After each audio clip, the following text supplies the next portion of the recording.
Olá pessoal, tudo bem com vocês? Hoje eu vim trazer para vocês o caso do jogador Pelé, um caso muito discutido, né, no nosso mundo jurídico e muito comentado no mundo dos famosos nas redes de fofocas. Mas hoje a gente não veio fazer a tratativa das fofocas, e sim fazer a tratativas em linguagem jurídica.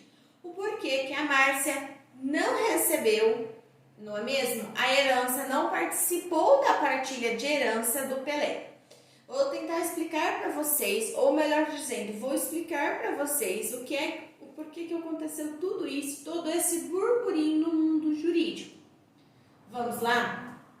Pois bem, lembrando que nós estamos tratando da sucessão dos patrimônios quanto ao regime da separação obrigatória de bens. Sim, este regime de bens está previsto no nosso Código Civil Brasileiro, de 2002. É um regime que é obrigatório, porque quando aplica-se este regime de bens, tem alguns requisitos que é necessário cumpri-lo.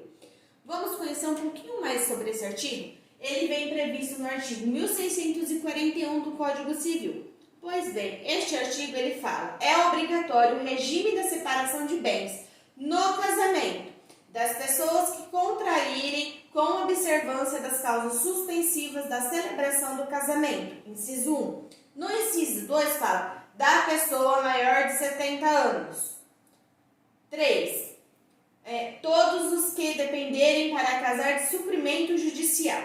No caso, trazendo para a nossa prática do dia a dia, no caso do Pelé, por que foi aplicado este regime de bens? Com aplicação, obviamente, do artigo 1641 do Código Civil. Porque, pessoal, o Pelé já tinha mais de 70 anos quando ele se decidiu casar com a Márcia.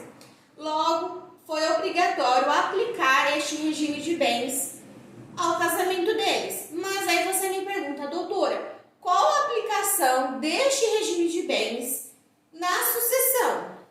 E falando em termos práticos. Em termos práticos, pessoal, por que a Márcia ela não veio ser herdeira, e sim meeira do jogador Pelé? Porque, por força do artigo 1829 do Código Civil, trata-se da ordem sucessória, da ordem da vocação sucessória. E lá veio previsto que, nessa condição, por esta aplicação desse artigo, em conjunto com este artigo, bem como da aplicação da súmula 377 da STF, no qual nesta súmula aqui que nós estamos falando prevê a respeito dos bens adquiridos na constância do casamento aplicados a este regime, tão somente que os bens adquiridos que o Pelé e a Márcia constituíram ao longo do casamento, a Márcia vem ser meeira e não herdeira, tá ok?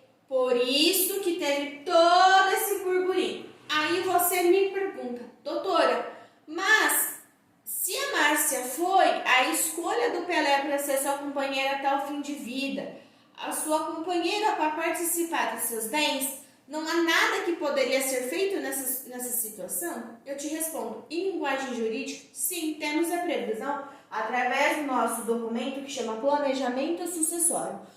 Um termo jurídico que, no mundo familiarista, é muito comentado, mas pouco falado por os advogados, por ser razoavelmente um termo novo. Mas, trazendo a vocês em linhas práticas, o que quer dizer esse planejamento sucessório? Este planejamento sucessório, pessoal, ele prevê que o possuidor dos bens, no caso, nessa situação, o Pelé, ele poderia deixar descrito por testamento ou doação os bens que ficaria a sua então companheira cônjuge Márcia.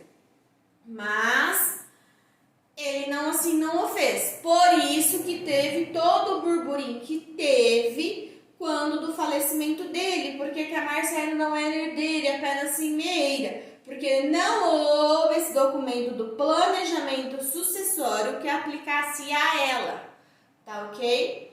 Então, por força desse documento, ou melhor dizendo, na falta deste documento em que a gente pode prever doação, testamento, hold, né, que fica disposto à vontade do possuidor dos bens em como vai deixar seus bens quando ele vier a falecer, tá? Este documento prevê isso. Mas hoje a gente não vai tratar deste documento, e sim o porquê que aconteceu isso no caso dele. É por conta da falta deste documento. Então, aplica-se a regra geral. Qual que é a regra geral? O artigo que fundamenta o regime de bens dos nubentes. Qual que era o artigo que fundamentava o regime de bens de Márcia e Pelé? O nosso 1641 do Código Civil, com força da súmula 377 do STF.